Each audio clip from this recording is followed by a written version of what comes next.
मुस्कान को कानून सजा दे रहा है, लेकिन वो के चक्कर में भरोसा भी अब दम तोड़ रहा है। मेरठ से ही एक और सनसनीखेज खबर सामने आई है। मेरठ में पति की हत्या के आरोप में पत्नी और उसके प्रेमी को गिरफ्तार किया गया है। मर्डर के बाद शव को सांप से डसवाया गया ताकि सारा इल्जाम सांप पर आ जाए, लेकिन पोस्टमार्टम रिपोर्ट से पत्नी का भांडा फूट गया। दोनों ने पहले मृतक का गला घोटा, फिर 1000 रुपए में सपेरे से सांप खरीदा और शव को डसवाया गया। खाट पर एक शख्स की लाश पड़ी है। खाट पर ही सांप बैठा है।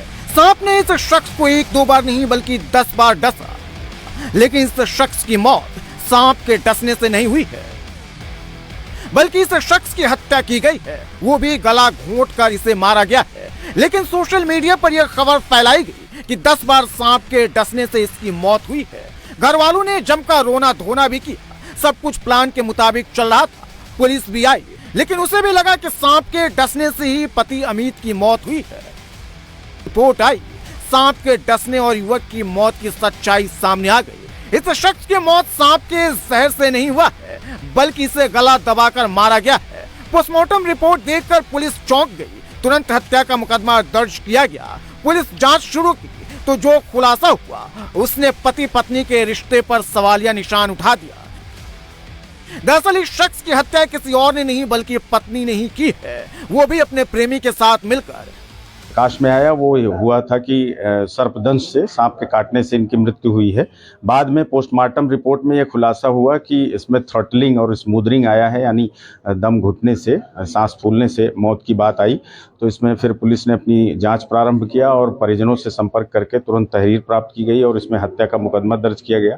पुलिस ने तत्परतापूर्वक कार्यवाही करते हुए बहुत कम समय में ही इस घटना में शामिल उस मृतक की पत्नी और गाँव के ही उसके एक जिससे उसका प्रेम संबंध था, इन दोनों को गिरफ्तार कर लिया है।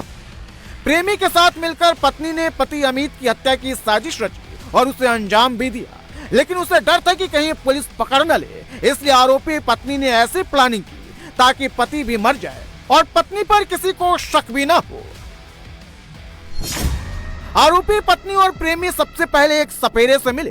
सपेरे से 1000 रुपए में सांप खरीदा। फिर हत्या वाली रात आरोपी महिला अपने प्रेमी को बुलाई और पति की गला घोंटकर हत्या कर दी। इसके बाद सांप को खाट पर रख दिया और सांप से 10 बार डसवाया ताकि लोगों को लगे पति की मौत सांप के काटने से ही हुई है। लेकिन ड्रामा यही खत्म नहीं हुआ। अगले दिन आरोपी पत्नी सांप को पकड़ने के लिए उसी सपेरे को बुलाई जिसे सांप खरीदी थी। अभी भी लोगों को लग रहा था कि पति की मौत सांप के काटने से ही हुई है, लेकिन पोस्टमार्टम रिपोर्ट में सच सामने आ गया। ये आइडिया कहाँ से है तुम्हारे पास? सांप के कटवाने का। सांप के पास आना क्या है? सांप कौन लाया, कहाँ से लाया कि बताओ पूरा। सांप मैंने मंगाया था। किससे, कहाँ से? निखिल लाया, मोदीपुर का। वहाँ से उसने पैसे में ला कर दिया था। सांप का मंडप था। कितने का? 1000 रुपये। गला किसने दबाया, इसने पैर पकड़े, क्या हुआ पूरा बताओ ना। गला किसने दबाया? तुमने? पकड़े नहीं। फिर सांप कहाँ से लाए? सांप नहीं पता कहाँ से लाए, सांप को नहीं लाए। फिर कहाँ लिटाया, कहाँ सांप को? ऐसे छोड़ देता। आरोपी प्रेमी और मृतक अमित दोनों एक ही गांव के रहने वाले थे। दोनों दोस्त थे। दोनों एक साथ टाइल्स का काम करते थे। इसी बहाने आरोपी मृतक के घर आने जाने लगा और देखते ही देखते मृतक की पत्नी का दिल प्रेमी पर आ गया। दोनों बीते 1 हफ्ते से अमित को रास्ते से हटाने की प्लानिंग कर रहे थे, लेकिन उन्हें सांप नहीं मिल रहा था। जैसे ही जहरीला सांप मिला, पत्नी ने प्रेमी के साथ मिलकर पति की हत्या कर दी। पुलिस ने दोनों को गिरफ्तार कर लिया है। अब दोनों जेल के सलाखों के पीछे। मेरठ में अमित की हत्या कहां की गई? पत्नी ने अपने प्रेमी को कितने बजे बुलाया और उस समय अमित कहां था? पत्नी अपने प्रेमी के साथ पति अमित का गला कहां घोटी? अंदर घर के पहुंचे हमारे संवाददाता अभय पराशर, उनकी ये रिपोर्ट देखिए। ये घर है जहां पर रविता अपने पति अमित के साथ यहां पर रहा करती थी।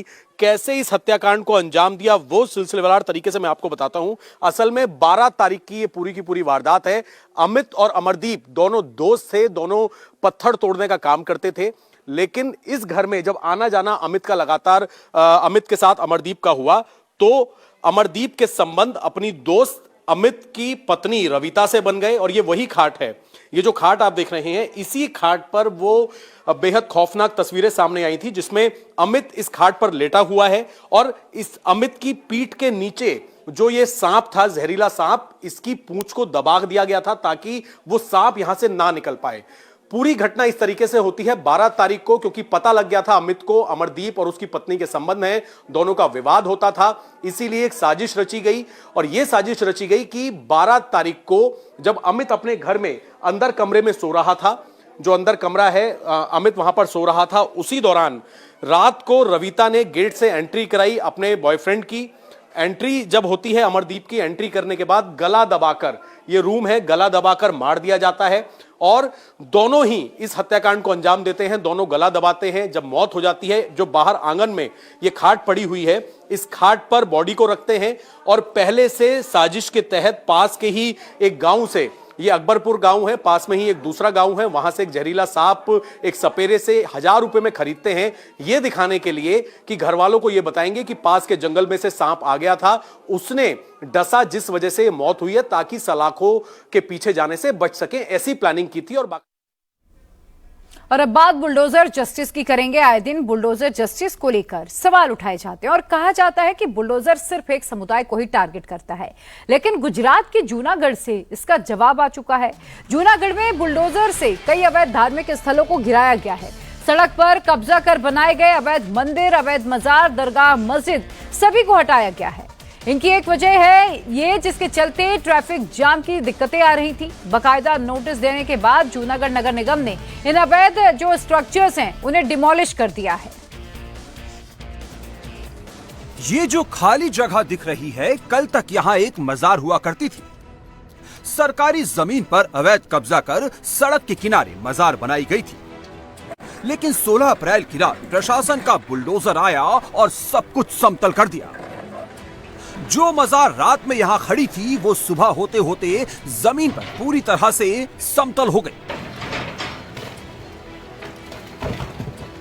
मलबा तक को प्रशासन ने हटा दिया। ऐसा लग ही नहीं रहा है कि यहां पहले कोई अतिक्रमण था। जूनागढ़ में एक दो नहीं बल्कि 3 मजार और दरगाह पर बुलडोजर गरजा है। सड़क किनारे अवैध कब्जा कर बनाई गई सभी मजार और दरगाहों पर बुलडोजर एक्शन हुआ है। जूनागढ़ में अवैध अतिक्रमण के खिलाफ प्रशासन का बुलडोजर जमकर दौड़ रहा है। ऐसा नहीं है कि कार्रवाई सिर्फ एक धर्म से जुड़े अवैध धार्मिक स्थलों पर ही हो रही है, बल्कि अवैध रूप से बनाए गए मंदिरों पर भी बुलडोजर चल रहा है। जूनागढ़ में अवैध रूप से बने 6 धार्मिक स्ट्रक्चर को हटाया गया है। इनमें 3 मजार और 3 मंदिर शामिल है। प्रशासन अवैध कब्जा कर बनाए गए धार्मिक स्थलों को तोड़ने के लिए पूरी तैयारी के साथ पहुंचा था। बुलडोजर के साथ भारी संख्या में पुलिस भी मौजूद थी, ताकि असामाजिक तत्व माहौल को खराब न कर सके। बुलडोजर एक्शन से पहले नगर निगम ने बताया कि अतिक्रमणकारियों को अवैध कब्जे को तोड़ने का पूरा समय दिया गया, नोटिस भी दी गई, लेकिन इन्हें हटाया नहीं गया। अब नगर निगम पुलिस की सुरक्षा में अवैध अतिक्रमण कर किए गए निर्माण के खिलाफ बुलडोजर अभियान चला रहा है। जितने भी धार्मिक स्थल गिराए गए हैं, ये सड़क के बीचों बीच और फिर किनारे अवैध कब्जा कर बनाए गए थे, जिसके कारण ट्रैफिक में रुकावट आती थी, लोगों को भारी जाम से जूझना पड़ता था। लेकिन अब प्रशासन ने सब कुछ क्लीन कर दिया है। और इस पर और अधिक जानकारी के साथ मेरे सहयोगी निर्णय कपूर जुड़ चुके हैं। निर्णय, पहले ये कहा जाता था अगर कहीं पर भी बुलडोजर चलता था कि जानबूझकर एक समुदाय को ही टारगेट किया जा रहा है, लेकिन जूनागढ़ में तो सब पर कार्रवाई हुई है, चाहे वो मंदिर हो, मस्जिद हो, दरगाह हो। बिल्कुल बिल्कुल प्रिया, जब बात आती है शहर के व्यवस्था की, शहर के ब्यूटिफिकेशन की, शहर में जो ट्रैफिक नियम है उनके पालन की, तो फिर उसमें कोई धार्मिक भेदभाव नहीं किया जाता है प्रशासन के तरफ से। ये जूनागढ़ में देखने को मिला। मैं पहले एक छोटा सा अपडेट आपको और दे दूं कि कुल 6 स्ट्रक्चर नहीं, अभी जो ताज़ा जानकारी आ रही है उस हिसाब से 8 स्ट्रक्चर जूनागढ़ में तोड़े गए हैं अब तक पिछले एक दिन में, जिनमें 3 मज़ारें हैं और 5 मंदिर हैं। विवेकानंद सर्कल, इसके अलावा चीताखाना सर्कल और नरसिंह मेहता तालाब का जो इलाका है, उसके अलावा जूनागढ़ राजकोट रोड पे 3 मंदिर जो हैं उनको भी तोड़ा गया है। तो कुल मिलाकर के 8 स्ट्रक्चर हैं। इसी से आपको वो पता चल जाएगा कि 3 मज़ारें हैं और 5 मंदिर हैं जिन्हें तोड़ा गया है। सिर्फ ये कल की कार्रवाई नहीं, इससे पहले भी करीब कुछ महीने पहले जब ऊपर कोट के इलाके में जो अवैध निर्माण थे उनको हटाया गया था, उसमें भी कई धार्मिक स्ट्रक्चर थे जिनमें मंदिर और मज़ारें दोनों शामिल थी, उन्हें हटाया गया था। तो ऐसा नहीं है कि सिर्फ एक समुदाय विशेष के खिलाफ ही कोई कार्रवाई हो रही है, जैसा कि एक परसेप्शन अमूमन बनाया जाता है। जूनागढ़ म्युनिसिपल कॉरपोरेशन की तरफ से जो कार्रवाई की गई है उसमें जिस प्रकार से बिना किसी धार्मिक भेदभाव के इन सभी स्ट्रक्चर्स को हटाया गया, उससे साफ रिफ्लेक्ट होता है। और आपको बता दें कि विवेकानंद सर्कल है या फिर चीतासारा सर्कल है, इनका ब्यूटिफिकेशन प्रोजेक्ट पिछले काफ़ी समय से अटका हुआ था।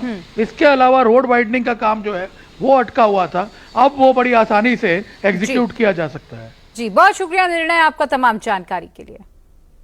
वहीं फरीदाबाद में बुलडोजर एक्शन को लेकर बवाल मच गया है। मस्जिद को अवैध बताकर गिरा दिया गया, जबकि मस्जिद पक्ष ने मामला सुप्रीम कोर्ट में लंबित होने के बावजूद एक्शन को लेकर सवाल उठाए हैं। बड़ी खबर हरियाणा के फरीदाबाद से, जहां 50 साल पुरानी मस्जिद को बुलडोजर से गिराने के बाद विवाद बढ़ गया है। मुस्लिम पक्ष ने प्रशासन पर अवैध कार्रवाई का आरोप लगा दिया है। मामला फिलहाल सुप्रीम कोर्ट में लंबित है, जबकि नगर निगम का यह दावा है कि मस्जिद अरावली फॉरेस्ट एरिया में बनी है, जहां कोई भी निर्माण अवैध ही माना जाएगा।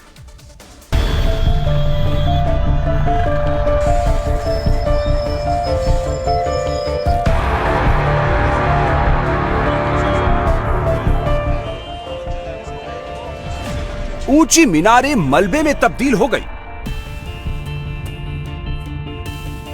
अवैध मस्जिद की दीवारें तोड़ दी गई। अवैध बाउंड्री वाल, कमरे, हॉल सब तोड़ दिए गए। अवैध बिल्डिंग में मौजूद सामान बर्बाद हो गया। हर तरफ मलबे का ढेर लग गया। ये तस्वीरें फरीदाबाद के जमाई कॉलोनी की है, जहां अवैध मस्जिद पर पीले पंजे का एक्शन हुआ। अवैध बाउंड्री वॉल, कमरे, हॉल, मीनारों पर जब वैध बुलडोजर चला तो सब मलबे के ढेर में बदल गई। अवैध मस्जिद को गिराने के लिए नगर निगम की टीम बुलडोजर दस्ते के साथ पहुंची। साथ में बड़ी संख्या में पुलिस फोर्स भी मौजूद रही।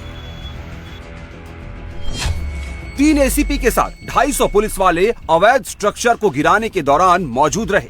अवैध मस्जिद के 100 मीटर के दायरे को नो एंट्री जोन बना दिया गया। पुलिस के साथ में फायर ब्रिगेड की टीम भी मौजूद रही, जिसके बाद कई बुलडोजर एक साथ लगे और 3 घंटे में ही अवैध स्ट्रक्चर को मलबे के ढेर में तब्दील कर दिया। यह मस्जिद करीब 50 साल पुरानी बताई जा रही है। करीब 700 गज जमीन पर 40 × 80 वर्ग गज में मस्जिद का निर्माण किया गया था। मस्जिद निर्माण के लिए जमीन बड़खल गांव के पूर्व सरपंच रक्का ने दी थी, जबकि नगर निगम ने इसे अवैध बताया था। लोगों का आरोप है कि नगर निगम की टीम ने मस्जिद से सामान निकालने का टाइम तक नहीं दिया। ना कोई टाइम दिया है, ना पहले इतला करी है। और ये गांव के सरपंच ने अपनी बहन बेटियों की दी थी ये जगह।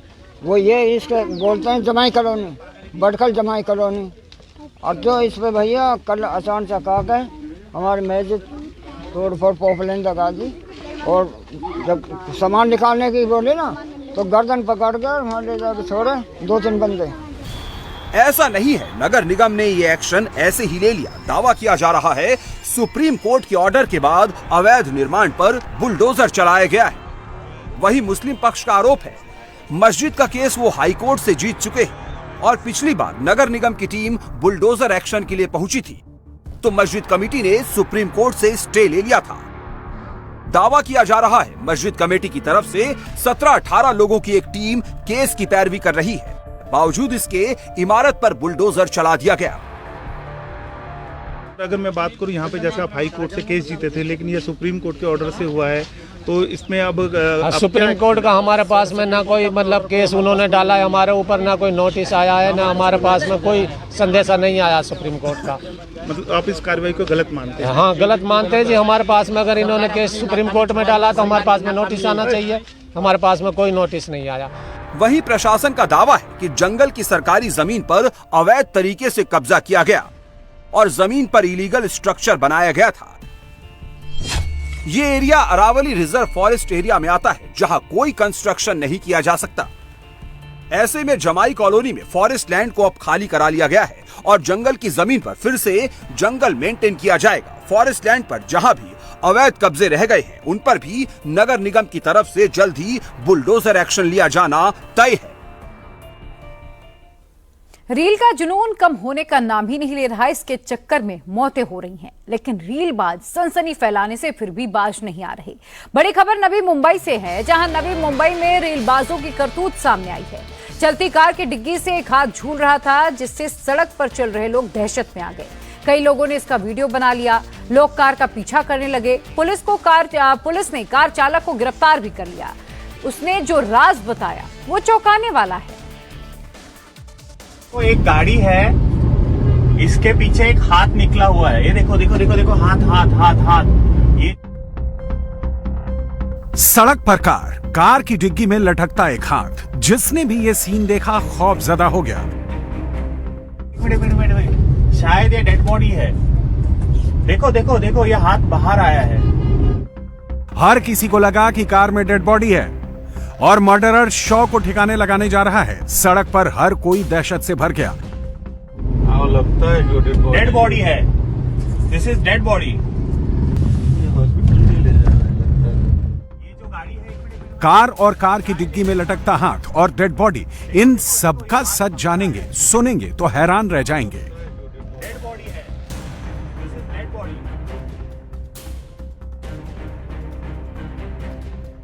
नवी मुंबई की सड़क पर ऑन कैमरा जो भी दिखा, ना ही ये कार किसी मर्डरर की है, ना ही ये कार की डिग्गी से लटकता हाथ किसी डेड बॉडी का पार्ट है, और तो और ना ही इस कार में कोई डेड बॉडी थी। ये रीलबाजों का नया स्टंट था, जिसका वीडियो नवी मुंबई की सड़कों पर शूट किया गया। सोशल मीडिया पर मशहूर होने का फितूर, सोशल मीडिया पर फॉलोअर बढ़ाने का जुनून, लाइक्स और कंटेंट पाने की लत, रीलबाजी का नशा युवाओं पर ऐसा चढ़ा है कि हर कोई चंद लाइक्स के लिए, रील के लिए कुछ भी कर गुजरने को तैयार है। दरअसल नवी मुंबई के YouTuber Minhaj Shaikh reel shoot करने निकला, तो कुछ अलग करने के लिए मिनहाज शेख ने अलग आइडिया निकाला। खुद कार चलाई, कार की डिग्गी में एक दोस्त को लिटाया, उसका एक हाथ जानबूझकर डिग्गी के बाहर लटकाया। कार के पीछे बाइक पर दो दूसरे युवकों ने वीडियो शूट किया। ये रील सानपाड़ा रेलवे स्टेशन और वाशी रेलवे स्टेशन के बीच शूट की गई। वीडियो वायरल होते ही पुलिस एक्शन में आ गई और कार को ट्रेस किया, तो दूसरी सच्चाई सामने आई।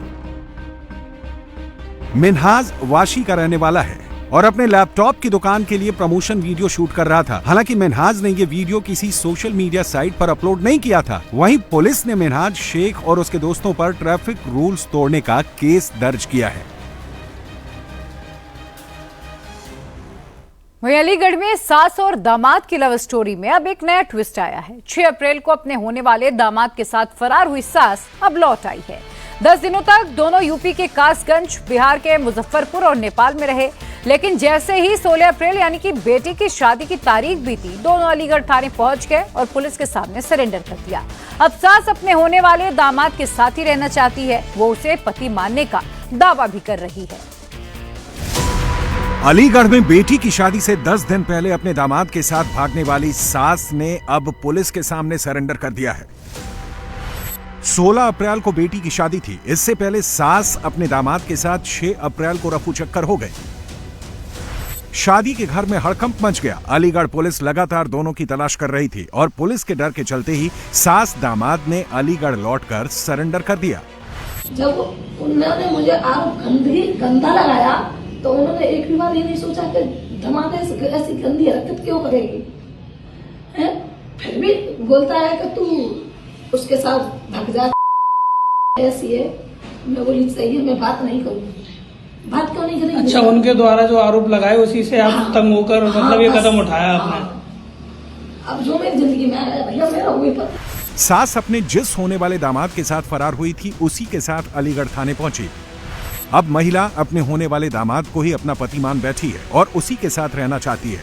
मरने के लिए मतलब मोहताज हो रही थी, तो ये मतलब घर वाले मतलब टॉर्चर कर रहे थे कि मुझे टॉर्चर कर रहे हैं, तो इसलिए ना मैं मर रही हूँ, मुझे लेके जाओ। तो बस स्टैंड अलीगढ़ से मुझे इसने बुलाया, मैं लेके गया। यहाँ से अलीगढ़ से हम जब चालू हुए थे तो लखनऊ से सीधे मुजफ्फरपुर। अलीगढ़ से पुलिस हमें ढूंढने के लिए मतलब यहाँ से फरार हो गई।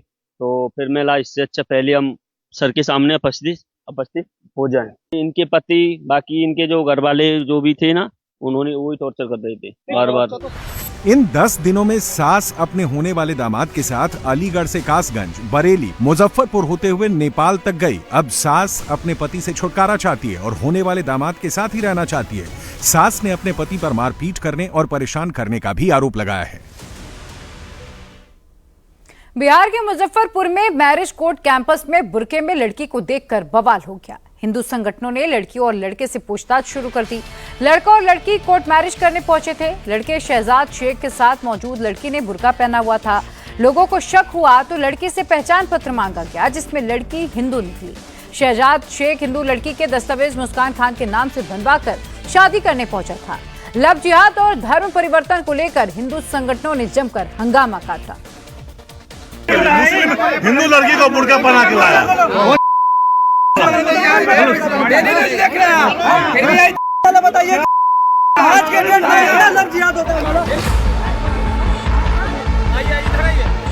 कोर्ट मैरिज कैंपस में बुर्के में हिंदू लड़की दिखी तो बवाल हो गया। रिपोर्टिंग कीजिए। शादी करने के लिए तैयार है। तुम्हारे पास नंबर का नहीं है लड़के का जी? किस हिसाब से तुम शादी कर रहे हो? हिंदू संगठन के वर्कर जुटे, वकील जुटे। कोर्ट कैंपस में ही लड़की और लड़के से सवाल जवाब होने लगे। बताइए, हिंदू लड़की है ना, बुर्का पहन के धर्म परिवर्तन लोग देखो वहाँ आइए, इधर आइए। हिंदू लड़की की पहचान खुली तो मुस्लिम लड़के पर लोग भड़क गए, हंगामा करने लगे, धक्का मुक्की होने लगी तो आरोपी शहजाद शेख भाग खड़ा हुआ। मामला बिहार के मुजफ्फरपुर का है, जहां मैरिज कोर्ट कैंपस में सीतामढ़ी का रहने वाला शहजाद शेख शादी के रजिस्ट्रेशन के लिए पहुंचा हुआ था। शहजाद के साथ में बुर्का पहने एक लड़की पहुंची।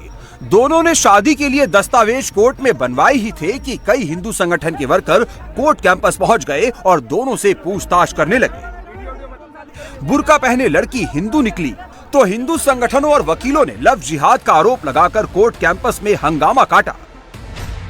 लड़की ने बुर्का पहन रखा था, लेकिन लड़की के पास पहचान पत्र हिंदू नाम से निकला, जबकि शादी रजिस्ट्रेशन के दस्तावेजों पर लड़की का नाम मुस्कान खान दर्ज कराया गया था। हिंदू लड़की मुस्कान खान के नाम से शहजाद शेख से शादी करने पहुंची थी। खुलासे के बाद हिंदू संगठन के वर्करों ने इसे लव जिहाद का केस बताया है और आरोपी पर कड़े एक्शन की डिमांड की है।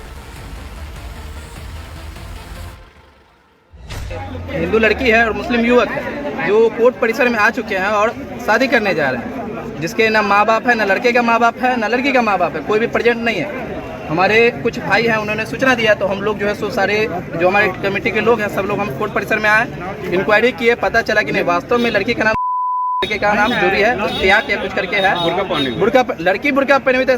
संशय हमें भी हुआ कि यह वास्तव है या झूठ है, फ्रेब है, इसकी जानकारी नहीं। जब हमने आधार कार्ड मांगा, जब हमने नोटरी का जो टाइपिंग था वो पढ़ा तो हमें देखा तो हमने दोनों को पकड़ा और प्रशासन को हवाले कर दिया है।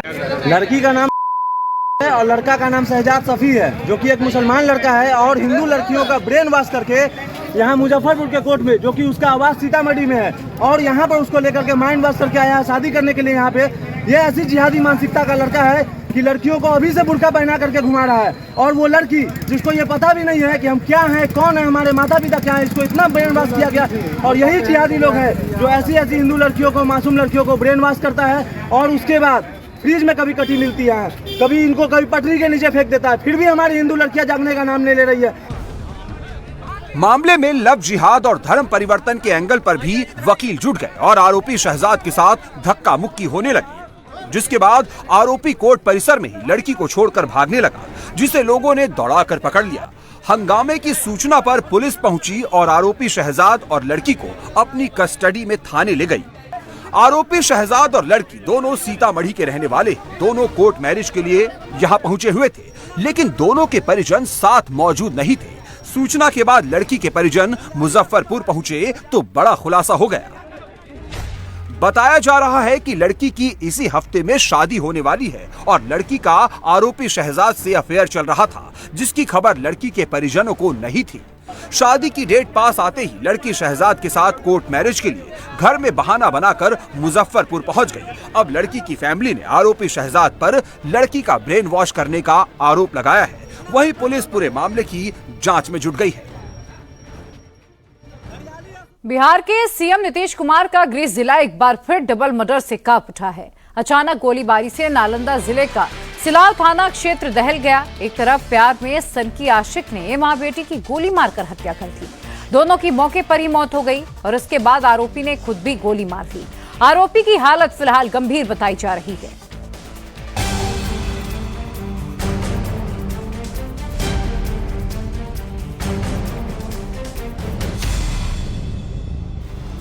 चारों तरफ खून के छींटे पड़े। जमीन पर दो महिलाएं गिरी पड़ी। परिजनों का रो रो कर बुरा हाल। पुलिस भी मौजूद है। गांव वालों में आक्रोश है। बिहार का नालंदा एक बार फिर डबल मर्डर से थर्रा गया है। कमरे में जमीन पर जिन दो लोगों की लाश पड़ी है वो मां बेटी है। दिन दहाड़े घर में घुसकर गोली मारकर इनकी हत्या की गई है।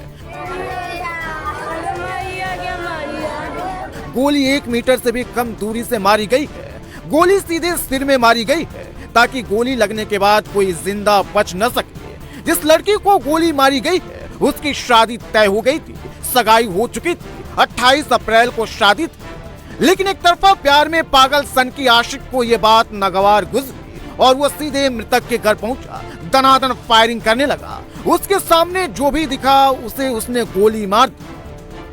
मेरे पत्नी या बच्चा घर में है, घर में यहाँ करके गोली मार दिया दिन दहाड़े। राजीव सिंह के बेटा चंडी मौका मनीष कुमार। अच्छा, कारण क्या है? कारण सबके पता नहीं क्या कारण है। मैं मोबाइल के बातचीत होता था, उसी कारण लड़की का शादी तय हो गया। अच्छा। सिवान एसपी का बॉडीगार्ड है लड़का। अच्छा। मुजफ्फरपुर घर है। 28 तारीख से नहीं था। आरोपी ने युवक के घर पहुंचकर दरवाजा खटखटाया। युवती की मां ने जैसे ही दरवाजा खोला युवक ने उन्हें गोली मार दी। गोली की आवाज सुनकर बेटी दौड़कर बाहर आई तो उस पर भी आरोपी ने फायरिंग कर दी। शादी से 12 दिन पहले युवती और उसकी मां की हत्या से हड़कंप मच गया। गोली की आवाज सुनकर जब गांव वाले पहुंचे तो मां बेटी की मौत हो चुकी थी, लेकिन मां बेटी की लाश के पास एक और शख्स घायल पड़ा था। वो शख्स आरोपी मनीष कुमार है। मनीष ने अपनी प्रेमिका और उसकी मां की हत्या के बाद खुद को गोली मार ली। 6 बजे हमको फोन किया था, हम आए दुकान पर लड़का हुचकिल रहा था। अच्छा, कौन सा लड़का मैंने अपने गोली मार लिया है?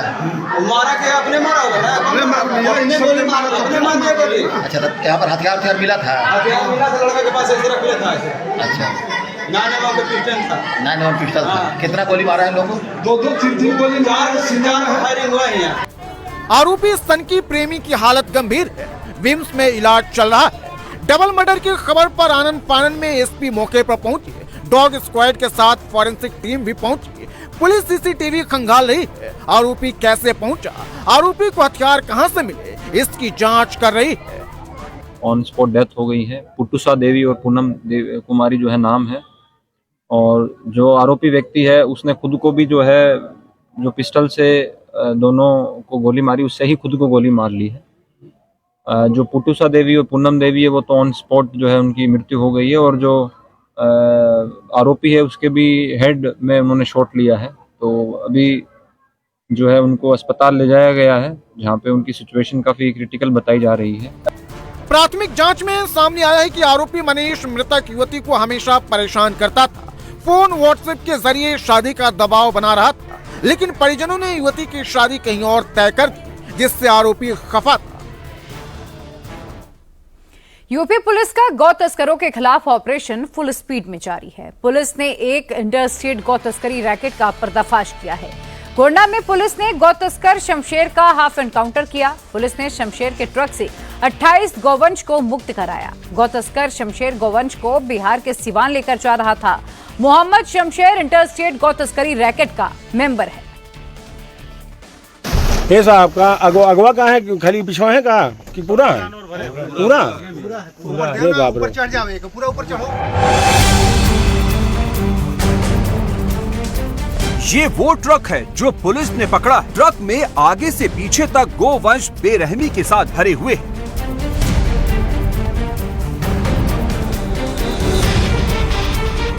जल्दी ला दिए ला दिए सीट आगे कर रहे भाई ला दिए जल्दी। ये मोहम्मद शमशेर है जो ट्रक को ड्राइव कर रहा था। अब मोहम्मद शमशेर को पुलिस जिप्सी में पुलिस वाले सहारा देकर चढ़ा रहे हैं। योगीराज में पुलिस फुल एक्शन मोड में है। गोंडा में गो तस्करों के खिलाफ बड़ा ऑपरेशन लॉन्च किया गया। थाना धनोपुर इलाके में पुलिस और एसओजी की ज्वाइंट टीम से गो तस्कर शमशेर की मुलाकात हुई तो शमशेर ट्रक को छोड़कर भाग खड़ा हुआ। पुलिस ने सरेंडर करने को कहा तो जवाब में शमशेर ने पुलिस पर गोली दागी। फिर क्या था, पुलिस ने भी गोली का जवाब गोली से दिया और शातिर गो तस्कर शमशेर एक पैर पर आ गया। शमशेर के दूसरे पैर में पुलिस की गोली लगी है। पुलिस को शमशेर के पास से अवैध तमंचा, कारतूस और एक ट्रक बरामद हुआ है। ट्रक में 28 गोवंश भी बरामद किए गए हैं। गो तस्करी का ये रैकेट यूपी से लेकर बिहार तक चलता है और मोहम्मद शमशेर गो तस्करी के रैकेट का अहम हिस्सा है, क्योंकि यूपी से गोवंश की तस्करी कर बिहार तक पहुंचाने का जिम्मा इसी के हवाले है। मोहम्मद शमशेर संत कबीर नगर जिले का रहने वाला है और ट्रक में भरे गोवंश को बिहार के सिवान ले जा रहा था। गोंडा में पिछले कई महीनों से गो तस्करी की वारदातें सामने आ रही है, जिसके बाद पुलिस एक्टिव हुई। मुखबिरों का जाल फैलाया गया तो गो तस्करी के इंटर स्टेट गैंग का खुलासा हो गया। अभी शमशेर से पुलिस पूछताछ में गो तस्करी के रैकेट के कई बड़े नामों का खुलासा होना बाकी है। पूछताछ में शमशेर ने अपने गैंग के कई साथियों के बारे में जानकारी दी है। पुलिस अब इस जानकारी को क्रॉस चेक करने में जुटी हुई है। जल्द ही गोंडा के गो तस्करी गैंग के बाकी गोक्षों पर भी एक्शन एकदम फिक्स है। बंगाल हिंसा को लेकर अखिलेश ने बीजेपी पर क्या आरोप लगाया, बताएंगे आपको पूरी डिटेल। फिलहाल यहाँ पर रुक रहे हैं एक छोटे से ब्रेक के लिए, फौरन हाजिर होंगे, आप बने रहिएगा।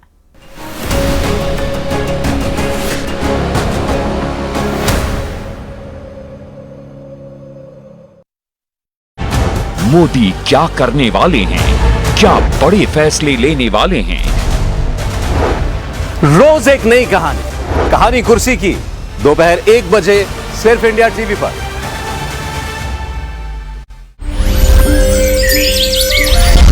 योग से है सेहत, योग ही है शक्ति, योग है जीवन, योग ही है संजीवनी।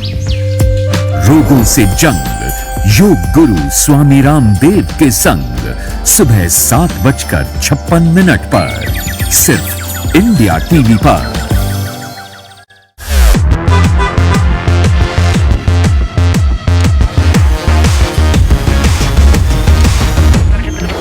स्पीड ढूंढ रहे हैं ना, यहां नहीं।